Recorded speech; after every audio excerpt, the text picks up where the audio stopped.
And welcome back, Janky AF.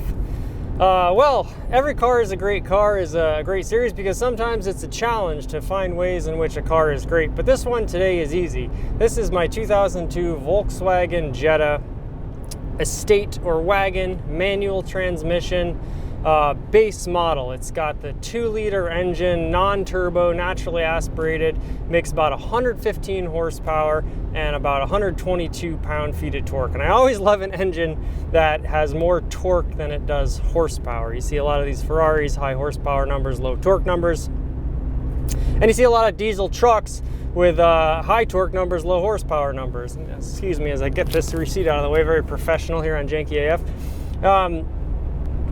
And what I love about this car, first of all, and I think I'm going to call this video the German utilitarian's dream, is that this car in particular, aside from the Jetta being sort of a great car in this era of the Jetta, this is a Mark IV Jetta, being kind of like maybe the pinnacle of kind of Volkswagen's sort of eccentricity and quirkiness and Germanness before all cars kind of all became the same. But aside from that, this is of course the wagon version. It's a manual transmission version. It's a beautiful little 5-speed here. This has crank windows. Now crank windows always good just in case you drive off of a pier. And it doesn't even have cruise control. I just drove this car halfway across the country, 1,800 miles, and I had no cruise control. And while it was annoying at times, I appreciate this car for its purity. I appreciate this car that it is the base model. And it does everything you want it to do in terms of utility. The wagon is amazing. It has these seats that fold down, of course. It even has this weird sort of like pre-stow and go where the seats actually fold into themselves. Amazingly ergonomic in terms of the features and the functions. It's just a practical car. It gets decent gas mileage. And it's uncompromising in that it is a base model in every sense and it is utilitarian in every sense. So, will it give you an automatic transmission? No. Will it let you adjust the mirrors with power? No. Can you recline the seat with a handle like every other car? No. It's a stupid little jog dial crank. But will it beep at you and tell you when you're low on washer fluid and just display a giant blinking light? Why, yes, it will. And that's what makes this car so German, is that it's got all these things that seem like they don't need to be there, and then it doesn't have all these things that most cars that you're trying to sell to a consumer you would want there. So that's really what I love about this car at its heart. Now, of course, it is in this beautiful tornado red. I was calling it simply red as a joke, and there's lots more content on this car. You can check out some of the other videos if you want to get more in depth with the features and sort of the nitty-gritty of this car. But right now I kind of want to do a road test and driving impressions. And that's the funny thing about it to me, is that aside from all this utility that it has, aside from being this uber practical car that has everything you need and nothing you don't, it's actually a lot of fun to drive. And with that, let's step on the gas a little bit and wind it through some of the bends. And I find myself driving this car, maybe not super fast or dangerously, but in a very spirited manner. Now it's a little cold outside, a little wet outside, so not the greatest driving conditions, but winding through the gears is beautiful. When I first stepped inside this car to drive it across the country, the clutch was so easy to figure out. It just has this wonderful German feel. The shifter has an amazing action to it. It's slippery without being numb. The action's really nice on it. Your clutch, your bite point is right about halfway, so you have plenty of action to play with if you're on a hill or something like that. It's not gonna kill you for being a little sloppy with it. That being said, if you want to be precise with it, you can find the bite point really nicely. Engine braking in a standard car is always fun. I lurched it a little bit there.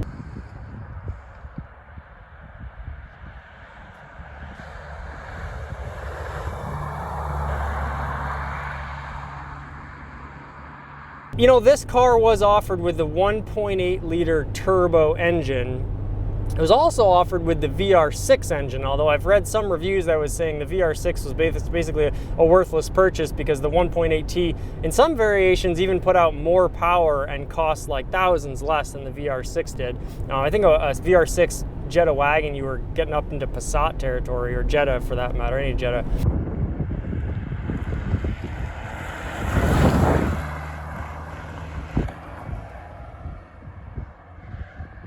But what isn't talked about too much is the 2.0 version. And 115 horsepower seems anemic. It seems like nothing. Like, you know, my 1986 Ford Aerostar makes 100 horsepower. Of course, that is truly anemic because that car weighs quite a bit. I actually don't know what this car weighs. I'll try to get that fact for you, but you know, being a as we loosen up a little bit of gravel there, turning that turn onto the side road here.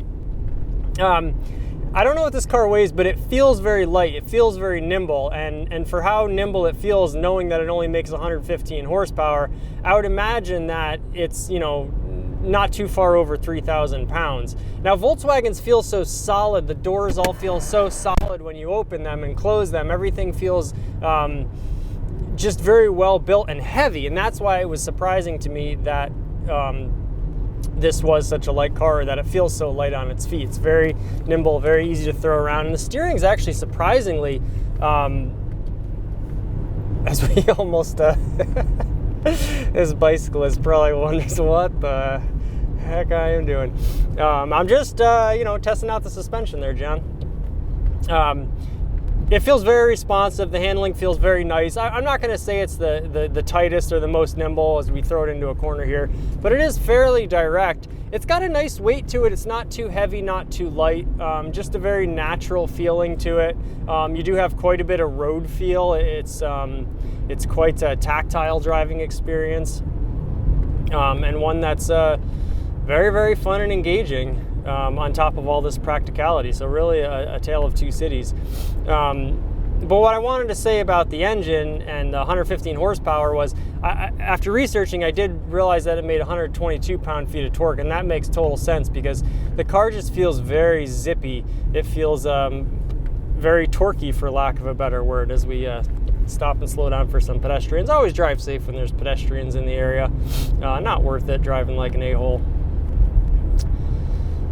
So there you have it. That's the basic conclusion. It's a wonderfully practical car, and yet it's incredibly fun to drive, and it makes, you know, probably pretty good gas mileage. I haven't measured it exactly. I would imagine it's, you know, not the greatest. It's probably around 26, you know, just driving around town. You probably eke out over 30, 32, 33 on the highway. But you really don't want to do too much highway driving in this car. That's the other thing. It's geared very short. So when I was driving back on the highway, I would be doing 75, 80 miles an hour in fifth gear, and I'm turning almost 4,000 RPM. So it's still like, you know, a little high up there. But it kind of needs that for the acceleration to be halfway decent, only making 115 horsepower, so I get it. I'm not going to talk too much about the interior. I really love the interior. It's fallen apart a little bit in here, headliner and whatnot. I reviewed another Mark IV Jetta, and if you want to know more about the interior, I suggest you go and watch that video, particularly the center console area. It's like if a man or a woman, but, you know, got punched in the face, and they had like a really nice face, but they kind of just got punched in the face and their nose was broken, so it just tilted slightly to one side, which I find quite nice. And to make it brief, I love this era of German cars because they do feel a little bit more upmarket than your average car, and yet they were still like affordable, practical cars. And quite frankly, I would say like the Koreans are probably doing that the best these days, making like cars that feel more upmarket but are priced, you know, sort of middle of the pack to low side of things. One final piece of superfluous but wonderful German engineering, just look at the intricate way that the headrests unlatch with this sleek little button.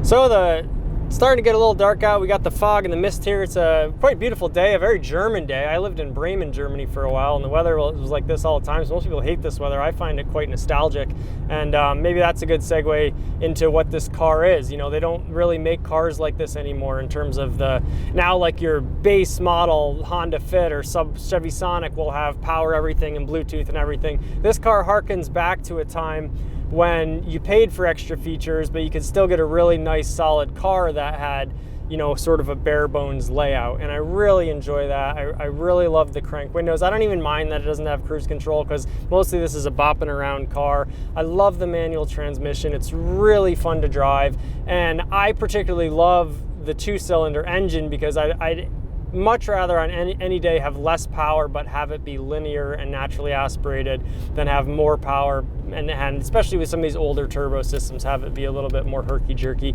Now that's a personal preference, but for me the specification of this car was just perfect. And again, you can check out more videos on how exactly I got this car.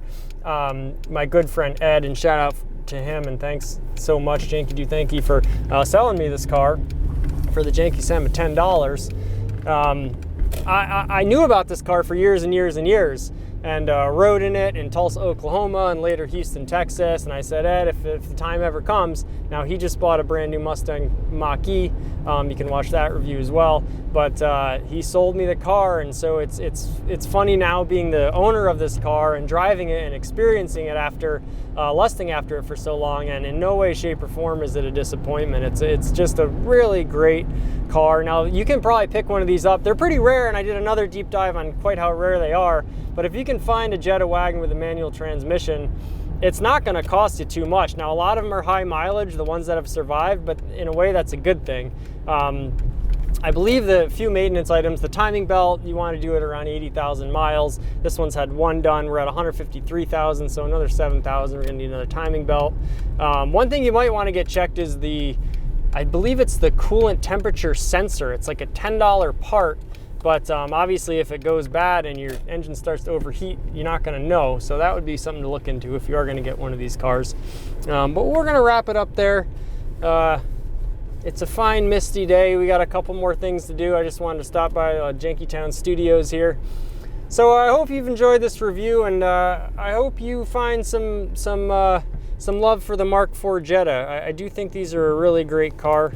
We have our blue lights coming on here, and that was like a very 2000s Jetta Audi thing.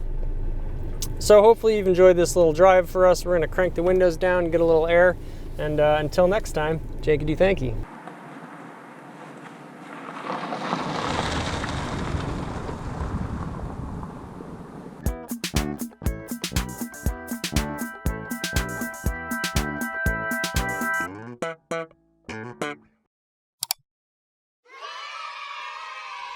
One small step for man, one